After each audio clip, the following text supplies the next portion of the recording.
આજનો આ પ્રસંગ માત્ર તમને રાજી કરવા માટે થઈ. આપણા સુપ્રિન્ટેન્ડન્ટ એવા હોસાબેન ગાડા સાહેબ, જેલર સાહેબ, તમામ અધિકારીઓ, આવેલા તમામ મહેમાનો, સાધુ સંતો અને તમામ કલાકારો અને આપ શું બેઠા છો, માત્ર ને માત્ર આજનો પ્રોગ્રામ આનંદ કરવાનો છે. અને અહીંયા હું પહોંચ્યો તો નરેશભાઈ એમને કીધું મનુભાઈને, મનુભાઈ કીધું મને. અહીંયા મારો વિષય આઈસીયુનો સાહિત્ય છે. હું લાગુ છું આતંકવાદી જેવો. હું નહીં લાગુ છું. હું આ દુનિયામાં લોકોને હસાવા આવ્યો છું, કોઈને ફસાવા નથી. મને એટલી ખબર પડે કે હું દુનિયામાંથી ગયો છું તો દુનિયા યાદ કરી છું કે એ કલાકાર હતો તો લોકોને આનંદ કરાવો નથી. મને કોઈ જ્ઞાનની વાત આવવાની, મારામાં ખુદમાં જ્ઞાન નથી, હું તમને શું આપીશ? બિલકુલ જ્ઞાનની વાત નહીં. અહીંયા કોઈ આપણે જુનાગઢ કોઈને મોકલવાનો પ્લાન છે નહીં. આનંદ જ કરવાનો છે. સાહિત્યની ધાર્મિક વાત રાજમાં કરી છે. અને કારણ કે હું અભણ માણસ છું, મને વાંચતા ન આવડે. મને ઘણું થાય હું સાહિત્ય વાંચું નથી વાંચતું, આવડતું એટલે હું લોકોને આનંદ કરવા માટે આવ્યો છું. અને અહીંયા મોકો મળ્યો આપ સૌના દર્શન કરવા. કારણ કે અહીંયા 30% માણસો મને ઓળખે છે. ધીરે ધીરે મારા પ્રોગ્રામ કરે લગભગ આવ્યા ટુકડી વાત છે, કરવી પડશે. ટુકડી વાત છે, કરવી પડશે. તો આનંદ કરીશ, મોજ કરાવીશ. ઘણી જગ્યાએ હોય છે. મેં જેલમાં બહુ પ્રોગ્રામ કર્યા, ઉષાબેન ઘણા જેલમાં પ્રોગ્રામ કર્યા. અને કેટલી જ મજા આવે પ્રોગ્રામ કરવાનો. 5-6 દિવસ નથી મેં જોયું. એક 4-5 રાખે ને તો અઘરું પડે એવું છે. એવું નથી મેં જોયું. હમણાં મને ફોને મને કે ભાઈ પ્રોગ્રામ કરવાનો છે, કેટલા પૈસા લઈશું? બધું 2.5 લાખ. મને કે કૂતરાના રોટલાનો પ્રોગ્રામ છે. બીજું ભાઈ હું સમજો નહીં કે જે પૈસા ડાયરામાં ભેગા થાય છે એના રોટલા કરીને કૂતરાને નાખવાના છે. તો મેં તો 2.5 લાખ રૂપિયા. મને કે અગુબા તમને કૂતરામાં ખબર ન પડતી શું? કીધું કેમ? કૂતરાના રોટલાનો પ્રોગ્રામ છે, શું 2.5 લાખ રૂપિયા? કે કાંઈ બોલતા નહીં કે 51,000 રૂપિયા આપો. આટલું કૂતરાનું માન રાખો. કાંઈ વાંધો નહીં, ટૂંકમાં 50 લઈ તો લીધા, તમે કોઈ મૂકતા ચીજ નહીં. કૂતરાનું ઉપાડી લીધું. એ હું જો પ્રોગ્રામ માથે બેઠો તો મારી સામે 2 કાળિયા કૂતરા બેઠે. એ કાળિયા કૂતરાએ બીજા કાળિયા કૂતરાને પૂછ્યું કે આ કાળિયું કોણ? બીજો કાળિયો કૂતરો કે આપણામાં ભાગ પડાવવા માટે વિન્યાસ આવે. આપણે 50 લેવાય હોય. પછી મને 50 રૂપિયા આપ્યા તે એટલે હું ઘઉં, ખાંડ, તેલ, ચોખા આવું લાવીને ઘરે આપ્યું. પણ 15 દિવસ સુધી મારા પરિવારને બાંધ્યો. એટલે મારું પરિવાર મને કે તમારો સ્વભાવ કેમ કૂતરા જેવો થઈ ગયો? કૂતરાનું ખાઈ ગયો. એટલે કહેવાનો મતલબ કોનું ખાવું એ બહુ મહત્વનું. મને બધાનું નહીં ખાવું, તમારો સ્વભાવ બદલી જાય. બધાનું નહીં કહી જવાનું. 4-3 મહિને મારો પ્રોગ્રામ પૂરો થયો. મને બહુ ભૂખ લાગી હતી. પણ હતું ગામડું, તો હોટલ હતી નહીં. પણ રસ્તામાં કાશ્મીર આવ્યો સાધુ સંતો. આ ગાડી ઉપર રાખો, બાપુ આપણે રોકતા જઈશે. ગાડી ઉપર રાખી બાપુ બહાર આવ્યા. પણ ગગુબા તમે આ ક્યાંથી? બાપુ ભૂખ બહુ લાગી છે. કે રોટલા શાક ક્યાં છે, બેસી જાઓ. 2:30 વાગે રોટલા શાક ત્યાં. હું તો બેસી ગયો. હવે મને શાક રોટલો આપ્યું. મારે શું થયું? રોટલાનું બેટકું મૂકવું, માથે શાક મૂકવું, પછી આમાં કરું પાણીથી. કે બાપુ મને કહે તમે શું કરો? મેં તો કૂતરાના ભાગનું કાઢું. મને કહે તમે ખાવ કૂતરાના ભાગનું છે. આ રોટલા તમારા બાપ ફળમાં કૂતરાને નાખો ના. તમે વહેલા આવ્યા તમે તમારા ભાગનું કહી જાઓ, કોઈના ભાગનું કાઢશો નહીં. પછી મેં લખી ગયેલું હું કોઈ કૂતરાના પ્રોગ્રામ નહીં કરું. આવા 7-8 પ્રોગ્રામ કરો મને તો હડકવા હાલે. હવે 2-3 કલાકનું બેઠક બોલો વાવ શું વાત કરો? કરવી પડશે. આનંદથી બધું છે. દિવસે બધું બદલાવા માંડ્યું છે. મને ઘણા કે હકુબા તમે કલાકાર છો, સંસ્કૃતિને જાણવો. અમે ખુદને જળવાતા સંસ્કૃતિ શું જાણવા? ખુદ જળવી તો સંસ્કૃતિ જાણવી ને. અમને લોકો માણસ ભણે છે નથી જળવાતા. ઇન્સ્ટાગ્રામ, ફેસબુક, ગૂગલ, યુટ્યુબ એ સંસ્કૃતિને જાળવા દેવું સાધન છે. તમે ગમે એટલી કોશિશ કરશો ને, ઇન્સ્ટાગ્રામમાં તમે જુઓ તો ક્યારે શું આવશે, કયો સીન આવશે આપણને ખબર નથી. આપણી દીકરી, આપણી બહેન જોશે આપણને ખબર નથી. ફેસબુક જુઓ તમે, હું મારા ફેસબુકમાં, ઇન્સ્ટાગ્રામમાં, યુટ્યુબમાં તમે જોઈ શકો મારું યુટ્યુબ ખોલે એટલે એમાં ભગવાનનું જ આવે પહેલા. શું લેવા? હું મારા માટે મારા બાળકોમાંથી જોઉં છું. મારા બાળકો કાંઈ મારી યુટ્યુબ ખોલશે શું દેખાય છે? મારા બાળકો યુટ્યુબ ખોલે એને ભગવાન દેખાવું જોઈએ. મારા પપ્પા ભગવાન જોવે છે. તમે જે વસ્તુ જુઓ એ જ ઇન્સ્ટાગ્રામમાં, એ જ ફેસબુકમાં, એ જ યુટ્યુબમાં આવે છે. એટલે સંસ્કૃતિને અમે હાથું એવું છે ને કારણ કે ઇન્સ્ટાગ્રામે સંસ્કૃતિ પથારી કરી નાખી જાઓ પણ એટલે પણ આ બધું બતાવવું છે. કેવું નવા ઉપર બદલી ગયું અમારે. આમાં દુઆ, છંદ, લોકગીત, ગાળ બધું બતાવવું. કેવા કેવા લોકગીત હતા નાશ થઈ ગયું. હા એમાં સિંધવ કાને ગ્રાંતિ ઉડાવો મનુભાઈ રબારી ગંજભાઈ સિંધવ એટલે બેન બોલતા હતા ને બધું સિંગમ બોલે સિંગમ બોલે ખબર ન પડ્યું સિંગમ કે એવું લાગ્યું પણ સિંધવ છે પત્રકાર છે બહુ મોટા એને એને પડે જાણવા મળે કલાકારમાંથી આ મનુભાઈ રબારી આવ્યા જાઓ અમને લાવ્યા છે એમાં અમારે એટલું આવું બોલવું પડશે ને નિયમ હોય બરાબર પણ કલાકાર આપણી પાસે બેકગ્રાઉન્ડ છે મને ખબર છે મારે જોક્સ કેવા છે અંતર પણ મને ટાઈમની ખબર નથી એટલે હું અત્યારે ટૂંકાવું છું તમારે રાજા બાપાજી બધા ટાઈમ મળે તો હું પાછું આવીશ બેન બા છે આપણા માહીબેન દેસાઈ અમારી દીકરી છે બહુ સારા કલાકાર છે એકવાર તારના ગ્રાતે વધાવો બહુ સારું રહે છે પાછું આ તો ઘણા બધા ભગવાન શક્તિસિંહ કેરી બેઠા ક્યાં શક્તિસિંહ જાઓ તો ગૌશાળામાં કામ બધા શું આવી ગયા શક્તિ તો ગૌશાળામાં કોઈ ફાળો આપતા હતા અને ફાળો આપે જાઓ શક્તિથી ચાવડા પણ જોક્સ પાત્ર કીધું પછી પ્રમેશ મારે ખાસ લેવાના છે કારણ કે સ્ટાફની છે હું પાછું ફોટા સેશન કરતો હતો એટલા ફોટા પણ આવ્યા ને તારા કંપની આવડો મોટો સ્ટાફ છે ઘણો મોટો સ્ટાફ છે પાછળ બોલો મેં મારા બાપના પ્રોગ્રામ સ્ટાફના પ્રોગ્રામ કરું એમની વાત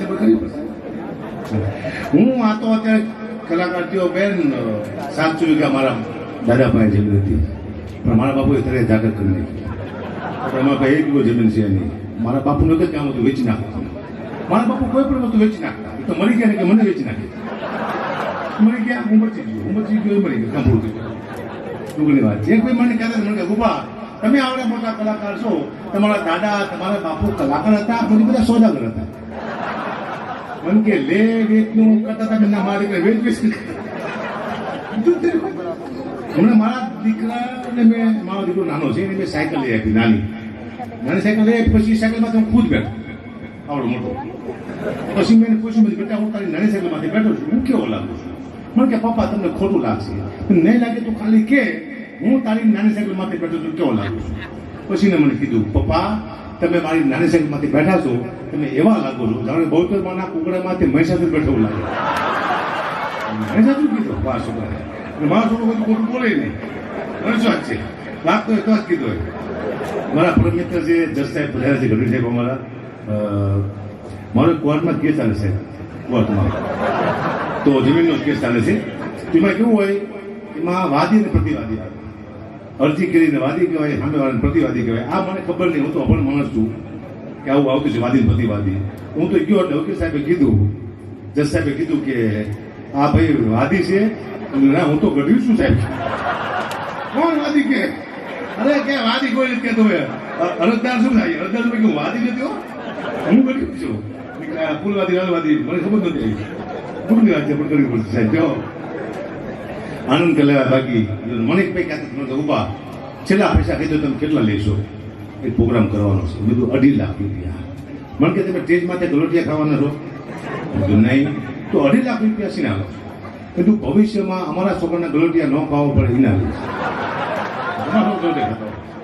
એ મુદ્દો છે મારા બાપુ કહેતા હતા કે બેટા મોજમાં રહેવું ન ભાવે ઘરમાં તો લોજમાં રહેવું પડે ગરમી તો હોજમાં રહેવું તલવ રહે ગુઠી પડે ફોજમાં રહેવું ધંધો મળે કે ન મળે ની ખોજમાં રહેવું નોકરી ન મળે એટલે રોજમાં રહેવું પણ મોજમાં રહેવું બાસ પાયા ખોજો કર્યા કામ કરો કોકના બૂચ મારી દો પણ જલસા કરો જીવનમાં કઈ હારે આવતું કઈ જાય કઈ હારે નથી આવતું મને ખબર પડી જાય અને ખબર પડી રાજભાઈ તો બહુ સારી વાતો કરી કારણ કે મેં વિશે સાહિત્ય છે હું સાહિત્ય શરૂ તો ખબર છે માફીના બીકે લોકો બહાર બહુ માફી મંગાવે મેં કઈ ભૂલ થાય માગો માફી મેં તો બધા સમાજના વિડીયો મેં ક્યાં બનાવ્યું મારા દીકરાને ગૌરવને કીધું લેપટોપમાં મૂકી દે પેલો ફોન આવે કે અગુપા તમે અમારા સમાજ વિશે આવું બોલ્યા બધું ભૂલથી માફી માંગવાની છે ચાલુ રાખો બેટા ગૌરવ 202 નંબરનો વિડીયો નાખશે ફટાફટ આપણે માફી માંગેલો છે કે પપ્પા પાછો 3 નંબરનો એ તરફ બીજા સમાજો છે, પાછો 2 નંબરનો નહીં,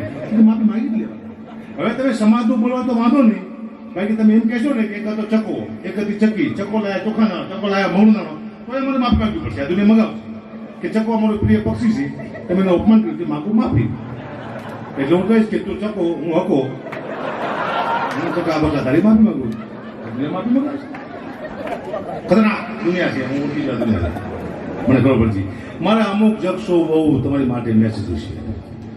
મારા જક્ષો હાલતું પાલતું અમુક નતો હતા, ઘણા બધા મેસેજ હોય છે. સમજે હું મારા બાપુની વાતો કરું, જમીન વેચી નાખી, હું શું મારા બાપુને કહું નહીં, તમને બધાને કહું છું કે બાળક માટે કંઈક બચાવો. તો બાળકો માટે બધું વેચી દરે ઝાટક ન કરતા મારા બાપુ કેવું એમ કહેવા માંગુ છું, પણ તમે અવરું તો બધા હું આ કોઈ છે.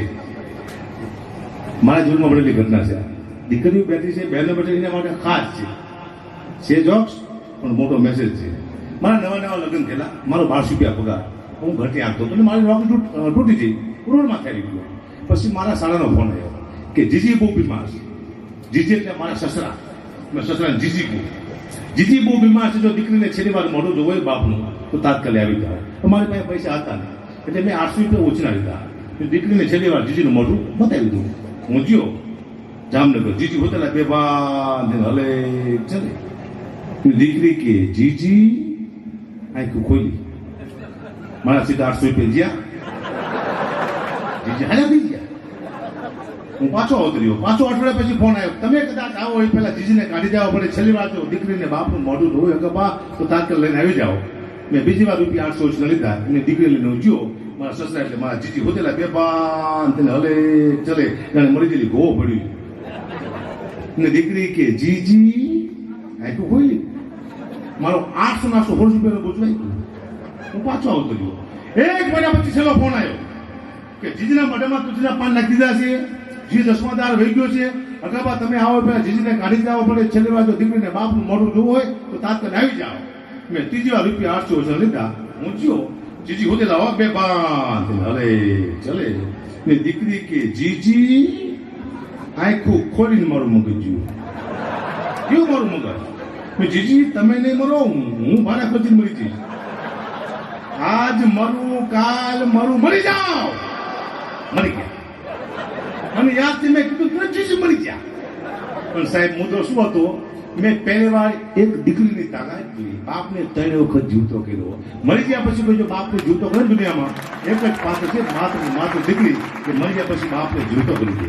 500 ગૌ માથે દીકરી હોય ને ખબર પડે મારો બાપ બીમાર છે, બધાય કામ મૂકીને આવે એવું પાત્ર હોય તો માત્ર દીકરી બાપની આંખમાંથી 2 આહોડા પડે, જેની છાતી સળગો લઈ જાય એવું પાત્ર હોય તો માત્ર દીકરી 20 વર્ષે લગ્ન કરીને 2 થાપા મારીને ઘરની બહાર નીકળે, ઘરમાં અંધારું થતું એવું લાગે. સાચે જો પાત્ર હોય તો માત્ર દીકરી. આનો મને અનુભવ છે. મારી 2 દીકરી છે, મને રોજ ફોન કરે છે, પપ્પા પહોંચી ગયા, ગાડી ધીમી આપજો, વહેલા હોઈ જાયજો, વહેલા જમી લેજો. આ દીકરી ચિંતા કરે. પછી મારા દીકરાનો ફોન આવે છે, પપ્પા લેતા આવજો. શું ખટારો? બસ તમે પપ્પા ખટારો. જેની બાપ પાસે કોઈ ફરમાઈશ ન હોય દીકરી કહેવાય, ફરમાઈશ માથે ફરમાઈશ કરે દીકરા કહેવાય. મુદ્દો આ છે. મને યાદ છે, હું જતો તો મહેસાણા, મારી ગાડી 130 સ્પીડમાં, વેચમાં આવ્યો ટર્ન મારાથી લાગ્યો નહીં, સામે આવી જાય ટ્રક. મેં બ્રેક મારી, ટ્રક વાળા બ્રેક મારી દીધી. અમારે 4 ફૂટનું જરૂર રહી ગયું, વાંક મારો હતો, પણ ટ્રક વાળો મારા દીકરો એટલો હાથમાં પાઇપ લઈ. મને ખબર પડી કે આ મને આટી જવાનું. હું વિતરો ઓળખી છું મને. હક્કા પાકડવી.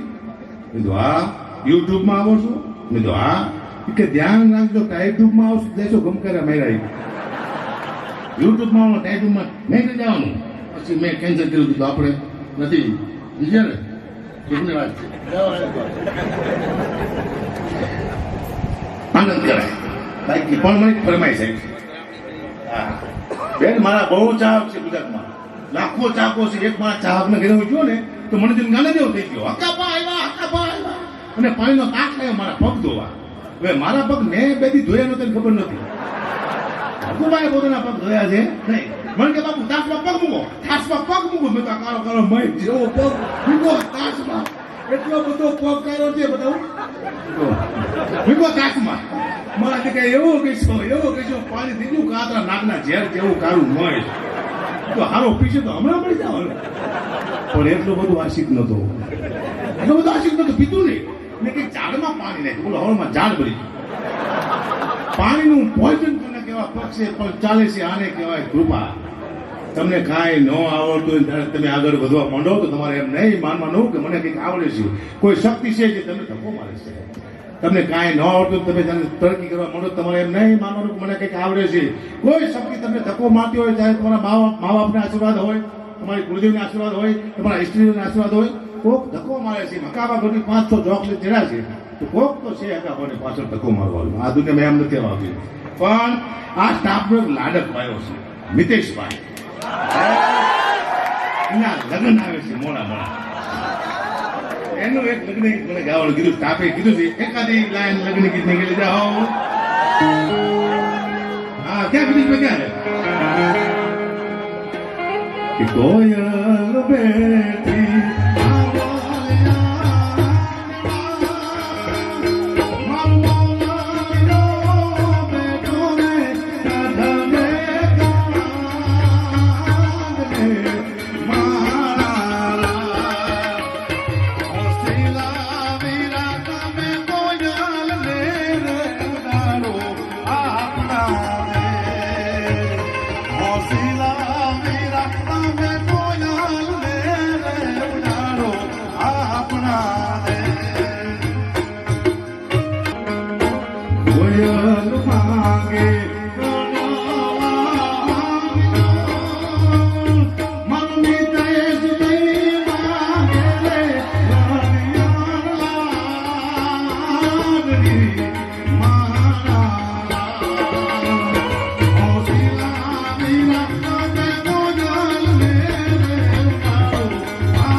એકવાર જોરદાર તાના ગળાથી ઉડાવો.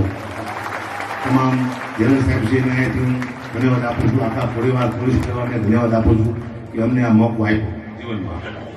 અમને ગાવાનો મોકો આપજો, એ રહેવાનો મોકો કોઈ દીકરા આપતા. મોકા બે પ્રકારના આવે